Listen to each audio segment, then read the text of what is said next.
Retour sur le plateau TV d'Immotissimo 2019 pour parler une nouvelle fois de bâtiments passifs. Cette fois-ci, vérité et contre-vérité sur la construction passive. J'ai le plaisir de recevoir Marc Honoré de Equio, qui est PDG de Equio. Bonjour. Bonjour. Bienvenue. Alors Equio, c'est une société qui est basée en Hauts-de-France?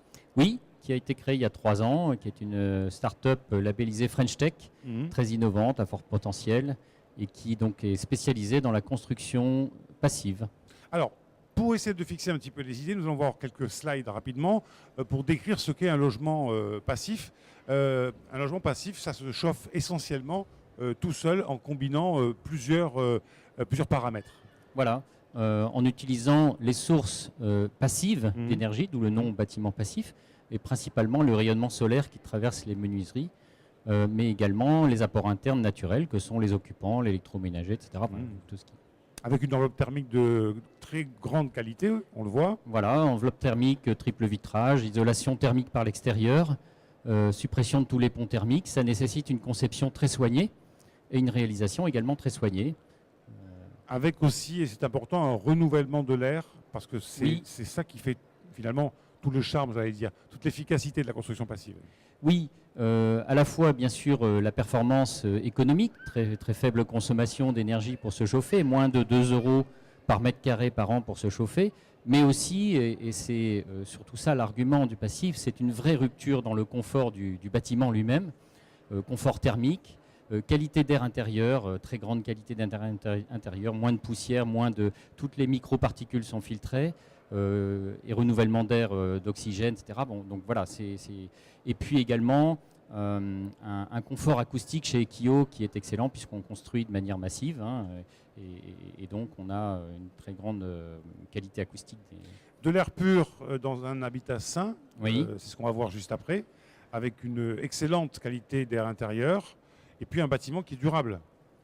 Oui, parce que, alors ça c'est plus technique, si vous voulez, il y a toujours des transferts de vapeur au sein d'un mur, de l'intérieur vers l'extérieur, et puisqu'on isole par l'extérieur, le point de rosée, c'est-à-dire le moment où la vapeur d'eau se transforme en eau, se fait dans l'isolant qui est hydrophobe, là où un bâtiment classique, RT 2012, la transformation en eau se fait dans le mur lui-même, donc il y a un apport constant d'humidité dans ce mur qui finit à la longue par dégrader la structure.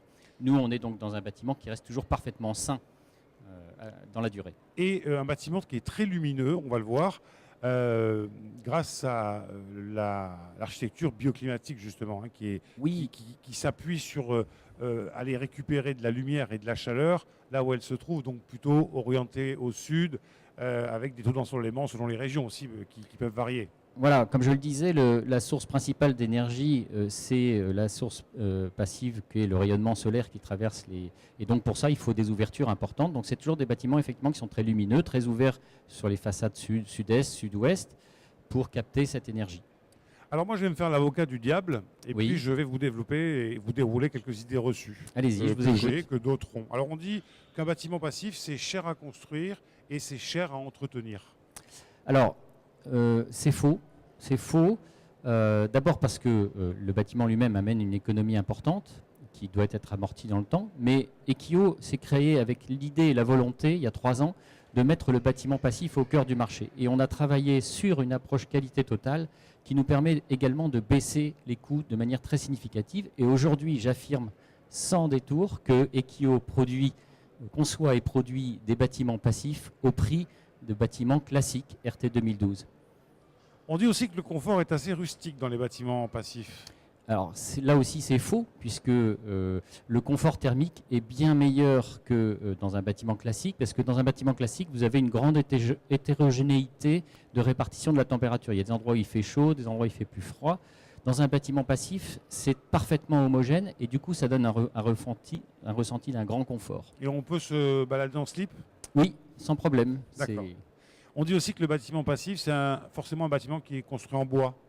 Alors là aussi c'est faux, on peut construire un bâtiment passif avec différents principes constructifs. Chez nous on a fait le choix de construire en dur. Ça a un avantage d'amener de l'inertie également dans le bâtiment, parce que la structure elle-même emmagasine des calories l'hiver ou des frigories l'été et contribue à réguler la température du bâtiment. On dit qu'une maison passive c'est forcément un cube. Là encore, c'est faux. On peut faire des bâtiments qui ont des toitures inclinées. Aujourd'hui, le goût et la demande du marché est beaucoup vers une architecture plus contemporaine. Donc effectivement, on fait des toitures terrasses qui ont aussi l'avantage aussi d'avoir une bonne utilisation de l'espace. C'est vrai qu'une toiture inclinée, c'est toujours une petite perte de place, mais on peut tout à fait faire des toitures inclinées et d'ailleurs en architecture contemporaine aussi. On dit qu'une maison passive, c'est comme un thermos. Il fait très chaud l'été, ça conserve la chaleur. C'est complètement faux. C'est complètement faux à condition qu'elle soit conçue par des professionnels.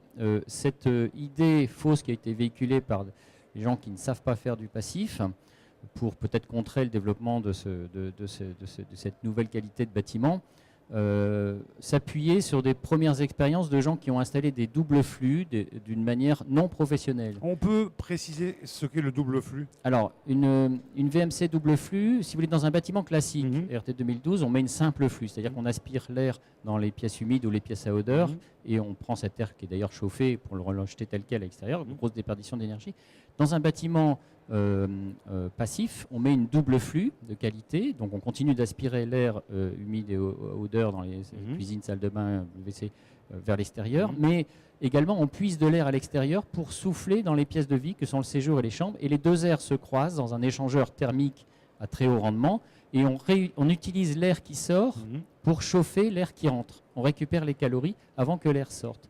Et donc ça permet d'avoir un bâtiment extrêmement bien ventilé, d'où la qualité d'air également. Oui, alors qu'on trouve pas, dans les maisons classiques, on ne trouve pas de VMC dans les pièces à vivre. Alors non, puisque effectivement, c'est simplement la VMC ne concerne que la cuisine, salle de bain et WC. Et donc, bien sûr que cet organe est au cœur de la maison passive et doit être calculé et très bien installé. Si c'est pas bien fait, si c'est pas fait par un professionnel, on va au-devant de problèmes et effectivement, alors là, d'où le thermos, etc. Ouais. Mais on dit aussi que la construction passive, c'est une norme de plus à la portée de n'importe quel constructeur. Pas du tout, c'est une vraie rupture dans la manière de construire et la manière de vivre le bâtiment. C'est une toute autre génération et ça ouvre une nouvelle ère dans le bâtiment. Alors, on a vu juste avant vous deux intervenants qui nous disaient que 100 000 mètres carrés de construction passive a été érigé en Hauts-de-France. Vous dites c'est une rupture, puis c'est un véritable marché.